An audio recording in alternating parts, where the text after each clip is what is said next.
In America's A-Team, David Asman, anchor of Bulls and Bears and the Fox Business Network. Welcome back to you.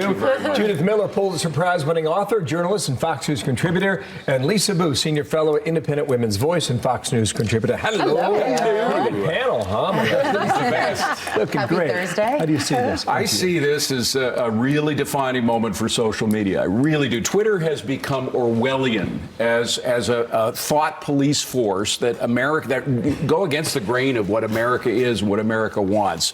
What Joaquin did with his public shaming of decent folk was horrible, and the implication was that anybody on that list, of course, was a white nationalist, a racist. That was terrible, but that's still up. And then they take down this Mitch McConnell account. I mean, that clearly shows their bias. Americans are just fed up with it, I think. And we were talking, Sandy and I were talking before we went on. Why isn't there an alternative? Why aren't there conservative alternatives? Could be. The social media. Free market. There should be. If there's a conservative out there who wants to make $1 billion, why don't you start an alternative? Yeah. But there isn't, because when a small company starts to provide an alternative, they're either bought up or quashed by these oligopolies. Look, Google, Facebook, as someone who's been censored by YouTube, which of course is owned by one of these majors, I can tell you that the bias is absolutely against conservatives. Sure. And I'm not even a classical conservative, but I know when I pose a disturbing question and it's taken down as provocative, there's something wrong with the system. Absolutely. These companies say that they're neutral platforms and that therefore they shouldn't be regulated, but they're not. Have you had a question taken down? Yes, absolutely. Were we lied into the war in Iraq? On the basis of WMD. I did a 3-minute video for Prager, and it was taken down. It has not yet been put It's probably out. because of Prager, maybe more than that particular question. Also, just the question itself. They didn't like the answer. Well, here's the thing. Of course, the social media companies are biased against conservatives. So is the media, and so is the entertainment industry. These are things that we know, and as conservatives, we are aware of. But I think the broader concern is that people were showing up outside of Mitch McConnell's home in Kentucky talking about stabbing the mother effer in his heart. I think the broader concern is the fact that Republicans were gunned down on a congressional softball practice in 2017. The fact that a man was jailed for threatening to kill 2 Republican senators during the Brett Kavanaugh hearings, or the fact that just the other day a man was sentenced for 20 years for sending mail bombs to Democrats. So my broader concern is the environment we are in now, not just over the rhetoric and the words, but the actions some of these unhinged people have been taking in recent years. Former Speaker of the House Newt Gingrich takes us all on, and this headline left viciously attacks McConnell because he's successful Senate leader and Trump ally. He says it is this steady, tough-minded, relentless approach to identifying priorities and sticking to them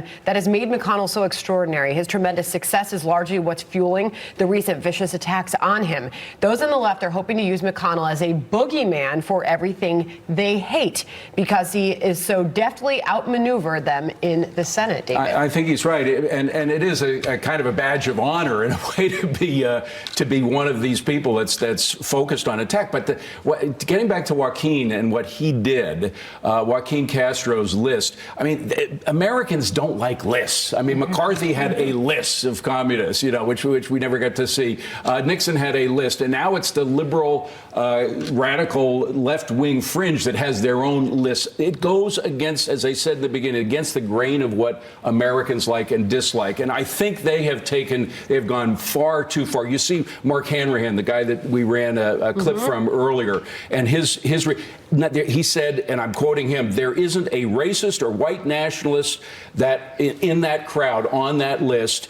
It's just full of good, decent American citizens. And when decent American citizens are called out as indecent, Americans rally around them, and I think that's what's going to be happening. Watch this. I thought Kevin Golden, the campaign manager for McConnell, summed it up best. There's a problem with the speech police in America today. Twitter will allow the words "massacre Mitch" to trend nationally on their platform and do it for hours. Right? Or even a half a day, but locks out our account for posting actual threats against us, end quote. Next story now. Okay, the president went to El Paso. He went to Dayton, Ohio, and apparently the media did not like it.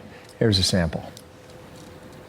You now have a president, as you said, talking about exterminating Latinos. He is inciting hatred, inciting violence, inciting racism. This is a president who seems to want these things to happen. Donald Trump is giving them subliminal orders in their head. That's the media, and that's not even the politicians who were jumping on this bandwagon. Karl Rove summarized this with Shannon last night. I've been taken aback by how many Democrat candidates are basically saying the president is an accomplice to these murders in Dayton and in El Paso. Cory Booker said it. So did Mayor Pete Buttigieg. So did Robert Francis O'Rourke. Elizabeth Warren and Bernie Sanders both say the president is responsible and call him a racist, and then both of them send out fundraising emails drawing on these two massacres in El Paso and in Dayton. So, you know, talk about politicizing something that should never be politicized. These people are doing that. That phrase, accomplice to these murders, is something that stands out. But is this surprising? I mean, this is what the left does to their opponents. We saw this with Representative John Lewis, who basically accused the late Senator John McCain of fostering an atmosphere of hate similar to George Wallace. We saw Romney be accused of being a sexist. This is what the left does. They weaponize words like racism, sexism against their political opponents. And my biggest beef is with someone like Joe Biden, because I wonder if he has words of condemnation for his former running mate and our former president, who's been photographed side by side with a known bigot and anti-Semite, Louis Farrakhan. I wonder if he has words of condemnation for him, or the fact that Joe Biden launched his presidential ambitions this election cycle off of a lie that somehow President Trump said that neo-Nazis and KKK supremacists were very fine people, where it just takes 5 minutes to read the transcript, where that clearly was not the case. But this has been uncritically pushed by many in the media and on the left, and it is an outright lie. In the middle of all this, here is Joe Biden's words in Iowa this week. The words of a president matters. They can move markets. They can send our brave women and men to war. They can bring peace. They can calm a nation in turmoil. But they can also unleash the deepest, darkest forces in this nation. And that's what I believe Donald Trump has chosen to do. Judith?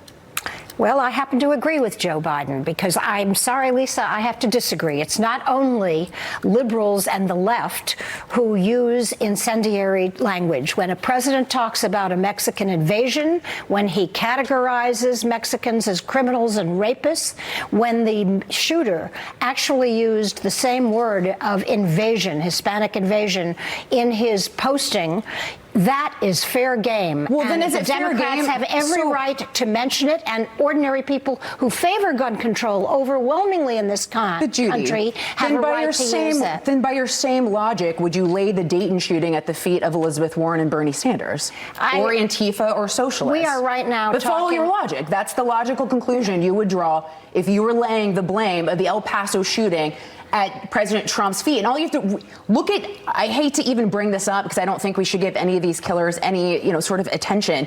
But even the manifesto says that the killers' policy positions or positions on immigration predated President Trump. He also has obscure positions on climate change, thinking that we need to reduce the amount of people here in the world for the climate. So I think trying to somehow make sense of these killers who are clearly have something wrong with them is a disturbing trend and a disturbing track to go down.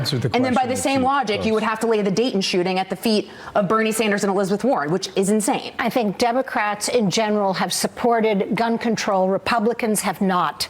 So the criticism of Mitch McConnell for blocking legislation, which has already been approved by the Democratically majority House of Representatives and blocked by Mitch McConnell in the Senate, it is appropriate for Democrats to criticize Mitch McConnell for that position. So this is a fair discussion, one to be continued. We're out of time, but I appreciate yours.